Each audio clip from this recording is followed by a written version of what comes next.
ತಸ್ಮೈ ಶ್ರೀ ಗುರುಭ್ಯೋ ನಮಃ. ಹಾವಿನ ಬಾಯ ಕಪ್ಪೆ ಹಸಿದು ಹಾರುವ ನೊಣಕ್ಕೆ ಆಸೆ ಮಾಡುವಂತೆ, ಶೂಲ ನೇರುವ ಕಳ್ಳನು ಹಾಲು ತುಪ್ಪವ ಕುಡಿದು ಮೇಲೇಸು ಕಾಲ ಬದುಕುವನು. ಕೆಡು ಒಡಲ ನೆಚ್ಚಿ ಕಡು ಹುಸಿಯೇನೇ ಹುಸಿದು, ಕೆಡು ನೆಡಲ ನೆಚ್ಚಿ ಕಡು ಹುಸಿಯೇನೇ ಹುಸಿದು, ಒಡಲ ಹೊರೆವರ ಕೂಡಲ ಸಂಗಮ ದೇವಯ್ಯ ನೊಲ್ಲ ಕಾಣಿರಣ್ಣ, ಕೂಡಲ ಸಂಗಮ ದೇವಯ್ಯ ನೊಲ್ಲರನ್ನ ಕಾಣಿರಣ್ಣ. ಬಸವ ಕಲ್ಯಾಣದಲ್ಲಿ ಅತ್ಯಂತ ಹೈ ವೋಲ್ಟೇಜ್ನಿಂದ India Pakistan world cup match final match ನಡೆಯಕಿತ್ತಂದ್ರೆ ಹೆಂಗ ದೇಶನೇ ನೋಡ್ತದಲ್ಲ, ಹಂಗಿಡೀ ಕರ್ನಾಟಕ ರಾಜ್ಯನ ಅಲ್ದೇನೆ ರಾಜ್ಯದ ಇತರೆ ಜಿಲ್ಲೆಗಳು ಕೂಡ ಎಲ್ಲರೂ ಕೈಯಾಗ ಮೊಬೈಲ್ ಇಟ್ಕೊಂಡು ಕುಂತಾರ, ಎಲ್ಲರೂ ಟಿವಿ ಮುಂದೆ ಕುಂತಾರ. ಕಲ್ಯಾಣದಾಗ ಏನಾಗ್ತದ, ಕಲ್ಯಾಣದಾಗ ಏನಾಗ್ತದ, ಕಲ್ಯಾಣದಾಗ ಏನಾಗ್ತದ. ಪೂರ್ವದಲ್ಲಿ ವೇದಿಕೆಯನ್ನು ಹಂಚಿಕೊಂಡಿರ್ತಕ್ಕಂಥ ಅದೃಶ್ಯ ಕಾಡಸಿದ್ದೇಶ್ವರ ಪೂಜ್ಯರನ್ನ ಮೊದಲುಗೊಂಡು ಎಲ್ಲ ಪೂಜ್ಯರ ಶ್ರೀಚರಣಕ್ಕೆ ನಮಸ್ಕಾರಗಳನ್ನು ಅರ್ಪಿಸಿ, ಕಾವು ಭಾಳ ಆತಂದ್ರೆ ಮಾತು ಕಡೆ ಎಳಿತಾವ. ಹಂಗೆ ಎಲ್ಲರೂ ಈ ಕಡೆ ನೋಡ್ಕೋತ ಕುತ್ಕೊಂಡಾರ. ನಮ್ಮ ವಾಲಿಯವರು ಬಹಳ ಅದ್ಭುತವಾಗಿರ್ತಕ್ಕಂಥ ಮಾತನ್ನ ವೇದಿಕೆ ಮುಖಾಂತರವಾಗಿ ಶ್ರೀಕಾರವನ್ನ ಹಾಕಿದ್ರು. ಪ್ರಶ್ನೆಗಳು ಅಂತ ಹೇಳಿದ್ರು. ಅವರು ಮಾತನಾಡಬೇಕಾದ್ರೆ ಹಿಂಗ ಅನಿಸ್ತಿತ್ತು, ನಾವಂತರೂ 12ನೇ ಶತಮಾನದಲ್ಲಿ ನಡೆದಿರ್ತಕ್ಕಂಥ ಬಸವಾದಿ ಶಿವಶರಣರ ಅನುಭವ ಮಂಟಪದಲ್ಲಿ ಅಲ್ಲಮ ಪ್ರಭುದೇವರ ಸಾನ್ನಿಧ್ಯದೊಳಗ ಮುಂದಾಳತ್ವದೊಳಗ ಅನುಭವ ಮಂಟಪ ಹೆಂಗ್ ನಡೆದುತ್ತೆ ಏನೋ ಬರೀ ಹೇಳೋದು ಕೇಳಿದ್ದೀವಿ, ನಾಟಕದಲ್ಲಿ ಸಿನಿಮಾದಲ್ಲಿ ನೋಡಿದ್ದೀವಿ. ಆದ್ರೆ ಪ್ರತ್ಯಕ್ಷವಾಗಿ ಹಿಂಗೇ ನಡೆದತ್ತೇನಪ್ಪ ಅಂತ ತಿಳ್ಕೊಂಡು ತೋರಿಸ್ಕೊಟ್ಟಾರ ಯಾರಂದ್ರೆ ಶಿವಶರಣಪ್ಪ ವಾಲಿ ಅವರು. ಬಹಳ ತರ್ಕಕ್ಕ ಬಹಳ ಯೋಗ್ಯವಾಗಿರ್ತಕ್ಕಂಥ ಇವು ಏನದಕ್ಕೆ ಕಿಚ್ಚನ್ನ ಹಚ್ಚಿದಾರ, ಅವರು ಕಿಚ್ಚನ್ನ ಹಚ್ಚಿದ್ದಾರೆ. ನಮ್ಮೆಲ್ಲರಿಗೂ ಕೂಡ ಈಗ ಬಹಳಷ್ಟು ಒತ್ತಡ ಅದು ಇದು ಅಂದಗಳೇ ಕೆಲವೊಂದು ಶಬ್ದಗಳು ಯಾವ ಆಡಬೇಕು ಯಾವ ಆಡಬಾರ್ದು ಅಂತ ತಿಳ್ಕೊಂಡು ನಮಗೂ ಹಿಡಿದು ಬಿಡುದು ಮಾಡ್ತಾವ. ನಾವೇನ್ ಜಾಡಿಸ್ತೀವಿ, ಪಾಪ ಆಯೋಜನೆ ಮಾಡಿದಾರ ಕೊಳ್ಳಿಗೆ ಬರಬಾರ್ದನ್ನ ಸಲಿಂದ ಸ್ವಲ್ಪ ಹಿಡಿದು ನೋಡಾಕತ್ತೀವಿ ಅಷ್ಟೇ. ಇನ್ನೇನ ಆಂದೋಲನ ಸ್ವಾಮಿಗಳು ಬಂದಾರ, ಅವ್ರಿಗೆ ಕೊಟ್ರ ಜಾಡ್ಸ್ ಕಡ್ಯಾಕ್ ಹಾಕಾರ. ಶಾಪುರದಾಗೆ ಬಾರ್ಸೋರ್ ಇದ್ರು ಅವರು, ಆದ್ರೆ ಸ್ವಲ್ಪ ಲೇಟ್ ಆಗಿ ಬಂದ್ರು ಅವರು, ಹಂಗಾಗಿ ಶಾಪುರದಾಗ ಅವಕಾಶ ಸಿಗ್ಲಿಲ್ಲ.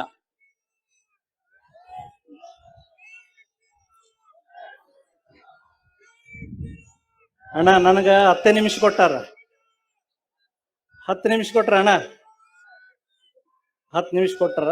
ಅದ್ರ ನೀನ 2 ನಿಮಿಷ ನುಂಗಿದೆ ಅಂದ್ರೆ ನನಗೆ ಹೊಡೆದು ಬೀಳ್ತೈತಿ, ಮತ್ ಗ್ಯಾರಂಟಿ ರೊಕ್ಕ ಹೋದಂಗ ಹಾಕತ್ತದ ಬೇಡ. ಕೆಲವು ಮಂದಿಗೆ ಹಿಂದೂ ಅಂದ್ರ ಕೂದಲ ಉದರಕತ್ತಾವ, ಕೆಲವು ಮಂದಿಗೆ ಹಿಂದೂ ಅಂದ್ರ ನಿದ್ದೆ ಬರೋವಲ್ದು, ಕೆಲವು ಮಂದಿಗೆ ಹಿಂದೂ ಅಂದ್ರ ಊಟ ಹೋಗೋವಲ್ದು, ಕೆಲವು ಮಂದಿಗೆ ಹಿಂದೂ ಅಂದ್ರ ಉಂಡದ್ದು ಕರಗವಲ್ದು, ಕೆಲವು ಮಂದಿಗೆ ಹಿಂದೂ ಅಂದ್ರ ಕಣ್ಣು ಕೆಂಪಗಾಗಕತ್ತಾವ.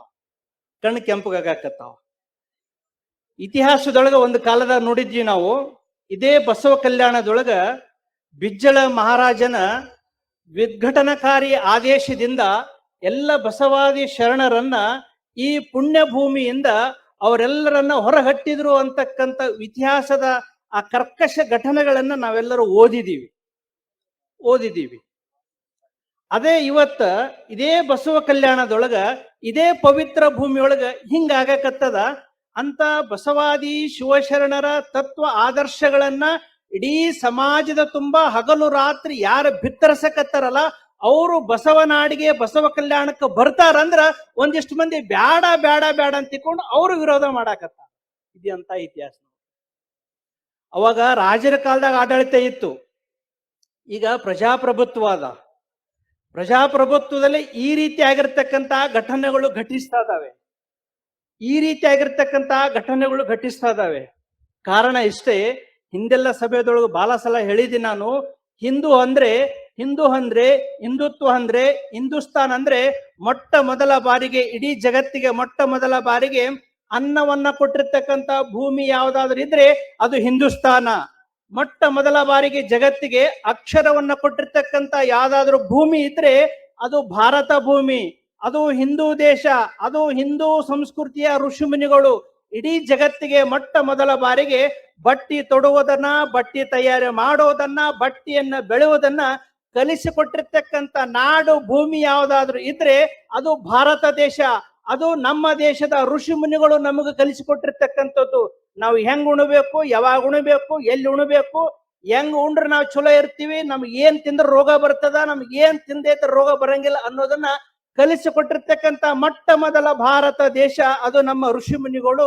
ಇಷ್ಟೇ ಅಲ್ಲ, ಯಾವಾಗ ಹುಣ್ಣಿಮೆ ಇರ್ತದ, ಯಾವಾಗ ಅಮಾಸೆ ಬರ್ತದ, ಮತ್ತೆ ಯಾವಾಗ ಗ್ರಹಣ ಬರ್ತದ, ಯಾವ ಯಾವ ಗ್ರಹಗಳು ಎಷ್ಟೆಷ್ಟು ಅಂತರದಿಂದ ಸಂಚಾರವನ್ನ ಮಾಡಕತ್ತಾವ, ಯಾವ್ಯಾವ ಗ್ರಹಗಳು ಎಷ್ಟು ವೇಗದಿಂದ ಸಂಚಾರ ಮಾಡಕತ್ತಾವ, ಈ ಭೂಮಿಯಿಂದ ಚಂದ್ರನ ಆದಿ ಮಾಡಿಕೊಂಡು ಸೂರ್ಯನವರೆಗೂ ಯಾವ ಗ್ರಹಗಳು ಎಷ್ಟೆಷ್ಟು ದೂರ ಅದಾವ, ಅವುಗಳು ನಮಗೆ ಈ ಭೂಮಿ ಮೇಲೆ ಇರ್ತಕ್ಕಂಥವ್ರಿಗೆ ಏನೇನು ಕೊಡಕತ್ತಾವ ಅಂತಕ್ಕಂಥ ಸತ್ಯವನ್ನ ಮೊಟ್ಟ ಮೊದಲ ಬಾರಿಗೆ ಇಡೀ ಜಗತ್ತಿಗೆ ತೋರಿಸಿಕೊಟ್ಟಿರ್ತಕ್ಕಂಥ, ಹೇಳಿಕೊಟ್ಟಿರ್ತಕ್ಕಂಥ ಅಂತ ಜ್ಞಾನವನ್ನ ನೀಡಿರ್ತಕ್ಕಂಥ ದೇಶ ಯಾವ್ದಂದ್ರೆ ಅದು ಭಾರತ ದೇಶ.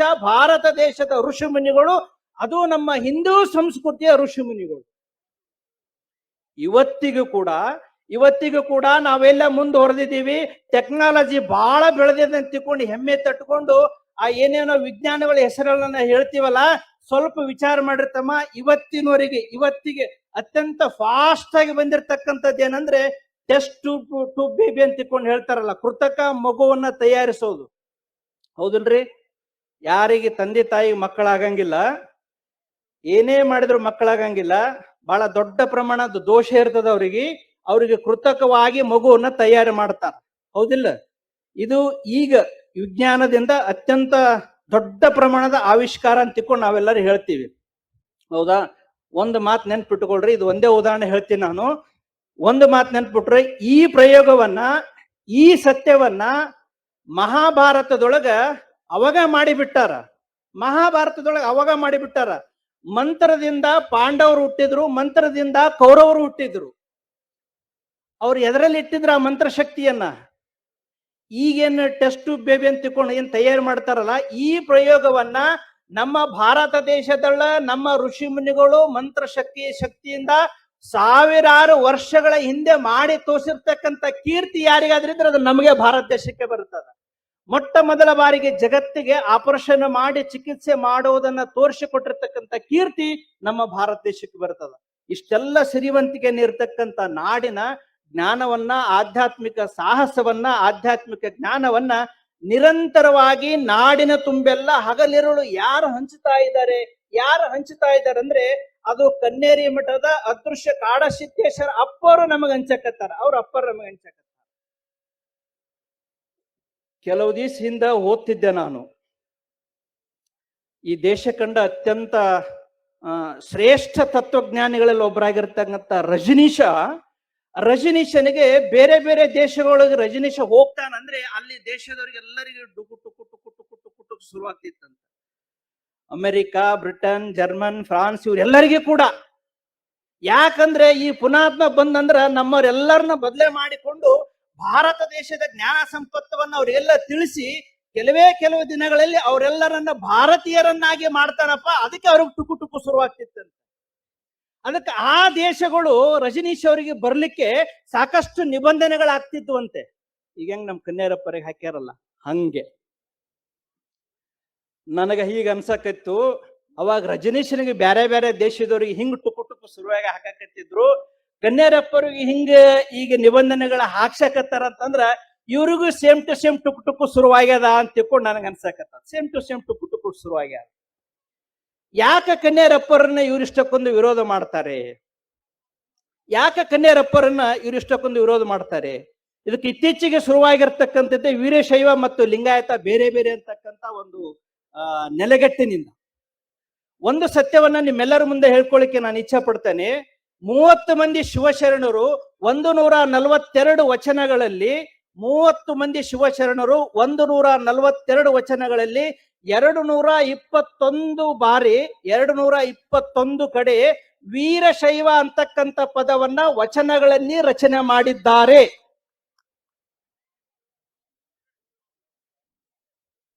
ಅದೇ 8 ಮಂದಿ ಶಿವಶರಣರು 10 ವಚನಗಳಲ್ಲಿ ಕೇವಲ 12 ಕಡೆ ಮಾತ್ರ ಲಿಂಗಾಯತ ಅಂತಕ್ಕಂಥ ಪದವನ್ನ ಬಳಕೆ ಮಾಡಿದ್ದಾರೆ.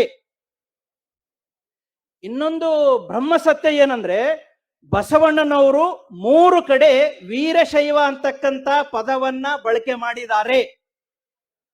ಬಸವಣ್ಣನವರು ಇಡೀ ತಮ್ಮ ವಚನಗಳಲ್ಲಿ ಎಲ್ಲಿಯೂ ಕೂಡ ಲಿಂಗಾಯತ ಅಂತಕ್ಕಂಥ ಪದನ ಬಳಕೆ ಮಾಡಿಲ್ಲ. ಇಷ್ಟೆಲ್ಲಾ ಕಣ್ಮುಂದೆ ನಮಗೆ ಕನ್ನಡಿ ರೂಪ ಒಳಗೆ ಸತ್ಯ ಇರುವಾಗ ಲಿಂಗಾಯತರು ಬೇರೆ ವೀರಶೈವರು ಬೇರೆ ಅಂತ ತಿಳ್ಕೊಂಡು ನಮ್ಮ ಕಣ್ಣು ಮುಂದೆ ಹೊಡೆದಾಕ್ಬಿಟ್ರಲ್ಲ, ನಮ್ಮ ಕಣ್ಣು ಮುಂದೆ ಹೊಡೆದಾಕ್ಬಿಟ್ರಲ್ಲ. ಎಂತ ದುರಂತ ಇದು. ಇದನ್ನ ಮನಗೊಂಡು ಇದನ್ನ ತಡಿಬೇಕಂತ ತಿಳ್ಕೊಂಡು ಕನ್ಯರಪ್ಪರು ಉಗ್ರವಾಗಿರ್ತಕ್ಕಂಥ ಹೆಜ್ಜೆಯನ್ನ ಇಡ್ಲಿಕ್ಕೆ ಪ್ರಾರಂಭ ಮಾಡಿದ್ರು. ಕನ್ಯರಪ್ಪರನ್ನ ಬಹಳಷ್ಟು ಎಲ್ಲ ಕಡೆಗೆ ಪುಂಖಾನುಪುಂಖವಾಗಿ ವಿರೋಧವನ್ನ ಮಾಡ್ಲಿಕ್ಕೆ ಶುರು ಮಾಡಿದ್ರು. ಯಾಕೆ ಕನ್ಯರಪ್ಪರಿಗೆ ವಿರೋಧ ಮಾಡಕ್ ಶುರು ಮಾಡಿದ್ರು ಅಂತಂದ್ರೆ, ಕೆಲವೊಂದು ಮಾತುಗಳನ್ನ ನಿಮ್ಮ ಮುಂದೆ ಹಂಚ್ಕೊಂತೀನಿ. ಇದುವರೆಗೆ ಕನ್ನೇರಿ ಮಠದ ಕಾಡಸಿದ್ದೇಶ್ವರಪ್ಪರು 25,000ಕ್ಕಿಂತಲೂ ಅಧಿಕ ಜನರನ್ನ ಸನಾತನ ಧರ್ಮಕ್ಕೆ ಮರಳಿ ತಂದಿರತಕ್ಕಂತ ಕೀರ್ತಿ ಕನ್ನೇರಪ್ಪರಿಗೆ ಹೋಗ್ತದೆ. ಪ್ರತಿ ವರ್ಷನೂ ಕೂಡ 500ಕ್ಕೂ ಅಧಿಕ ಕುಟುಂಬಗಳನ್ನ ಸನಾತನ ಧರ್ಮಕ್ಕೆ ಮರಳಿ ತರ್ತಕ್ಕಂತ ನಿರಂತರ ಕೆಲಸ ಯಾರು ಮಾಡ್ತಾ ಇದ್ದಾರೆ ಅಂತಂದ್ರೆ ಕನ್ನೇರಿ ಅಪ್ಪರು ಮಾಡಾಕತ್ತ. 28 ಶ್ರೇಷ್ಠ ಗೋತಳಿಗಳನ್ನ, ಅಂತ 28 ಶ್ರೇಷ್ಠ ಗೋಗಳನ್ನ ಹೊಂದಿರತಕ್ಕಂತ ಆ ತಳಿಗಳನ್ನ, ಅಂತವು 2,000 ಗೋಗಳನ್ನ ಅನೇಕ ಗೋಶಾಲೆಗಳನ್ನ ನಿರ್ಮಾಣ ಮಾಡಿ ಸಂರಕ್ಷಣೆಯೊಂದಿಗೆ ಅತ್ಯಂತ ಸಮೃದ್ಧಿಯಾಗಿ ಆ ಗೋತಳಿಗಳನ್ನ ಬೆಳೆಸ್ತಾ ಇದ್ದಾರೆ ಕನ್ಯರಪ್ಪ. ಅದಕ್ಕೆ ಅವರು ವಿರೋಧ ಮಾಡಾಕ. ಅಕ್ಷರ ಮತ್ತು ಅನ್ನ ಈ ಭೂಮಿಯೊಳಗೆ ಎಂದೂ ಮಾರಾಟ ಆಗಿದ್ದಿಲ್ಲ.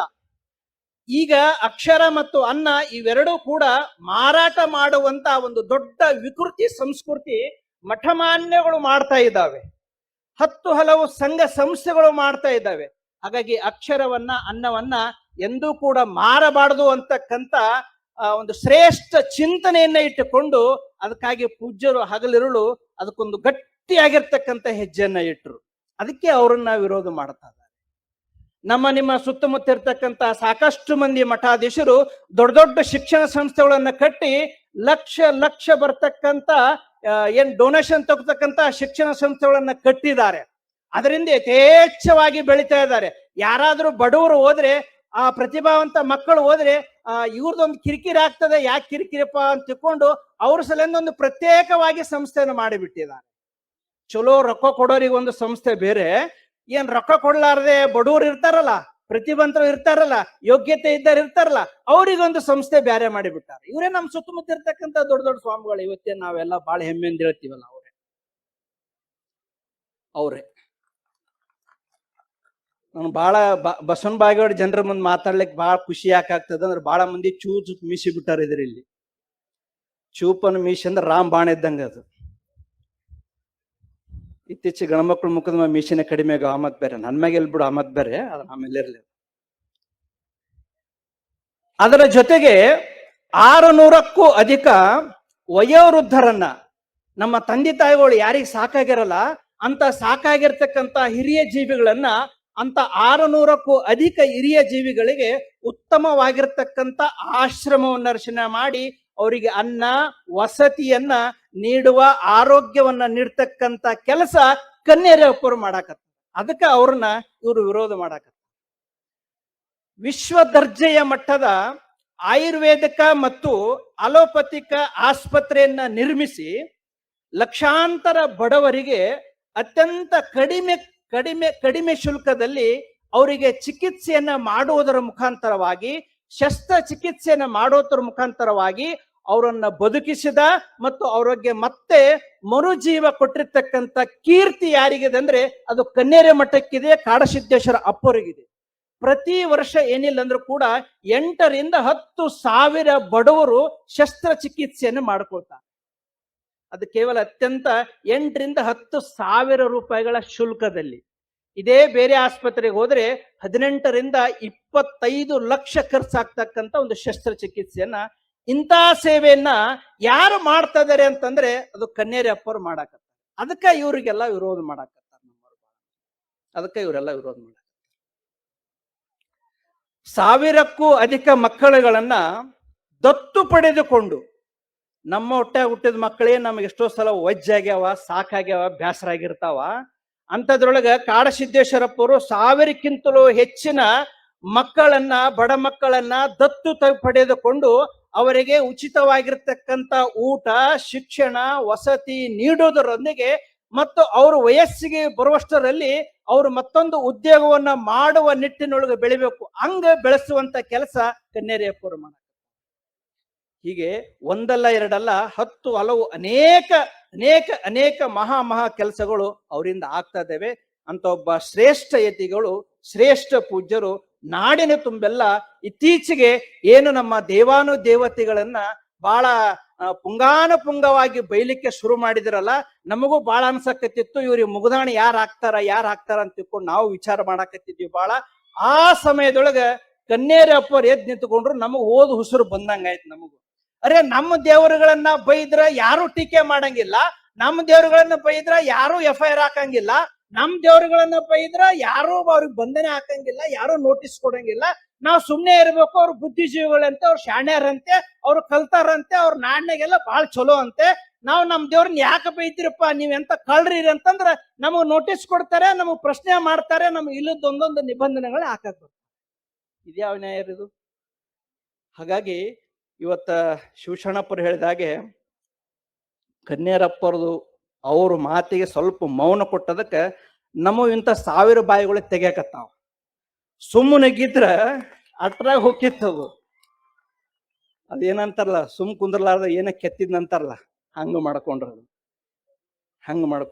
ನಮಗ ಹಂಗ ಮಾತಾಡಿದ್ರೆ ಹಿಂಗ ಮಾತಾಡಿದ್ರೆ ಕೋರ್ಟ್ ನೋಟಿಸ್ ಐತೆ, ಬಹಳ ಹುಷಾರಿಂದ ಅವ್ರು ಟೀಕೆ ಮಾಡುದು ಇವ್ರು ಟೀಕೆ ಮಾಡು ಅಂತಂದ್ರು. ಬೆಳಿಗ್ಗೆ ನಾವು ಲೈನ್ ನೋಡಿದ್ರಿ ನಮ್ಮನ್ನ ಹಿಗ್ಗಾ ಮುಗ್ಗ ಬೈದ್ರಪ್ಪ. ಅವ್ರಿಗೆ ಏನ್ರ ಮಾಡಿದ್ರೆ ಮುಂಚೆನೆ ಬೈದ್ರು. ನಮ್ ಶಾಪುರದಾಗ ಬಂದು ಇದೇ ಟೀಮೇ, ಇದ್ರ ಜೊತೆಗೆ ಒಂದಿಷ್ಟು ಗಣಸ ಹಾಕೊಂಡು ಟೀಮ್ ಬೇರೆ ಅವರು ಜಗ್ಗಾಮುಗ ಬಾಯಿ ಬಂದಂಗೆಲ್ಲ ಬೈದ್ರ ನಮಗ್. ನೀವ್ ಯಾರು ಏನ್ರ ಮಾಡಿದ್ರೆ ನಾವ್ ಅವ್ರ ತಂಟ್ಯಾಕ್ ಹೋಗಿಲ್ಲ, ಅವ್ರಿಗೆ ಏನ್ ನಿಷೇಧ ಅನ್ಸಕ್ ಹೋಗಿಲ್ಲ, ಏನಿಲ್ಲ. ನಮ್ಮದು ನಾವ್ ಹೇಳ್ತೀವಿ, ನಮ್ಮರ್ ನಾವು ಉಳಿಸ್ಕೋತೀವಿ. ಆ ನಿಟ್ಟಿನೊಳಗ ಕನ್ನೇರಪ್ಪ ಅವ್ರು ಒಂದು ದೊಡ್ಡ ಹೆಜ್ಜೆ ನಿಟ್ಟಿದ್ದಾರೆ.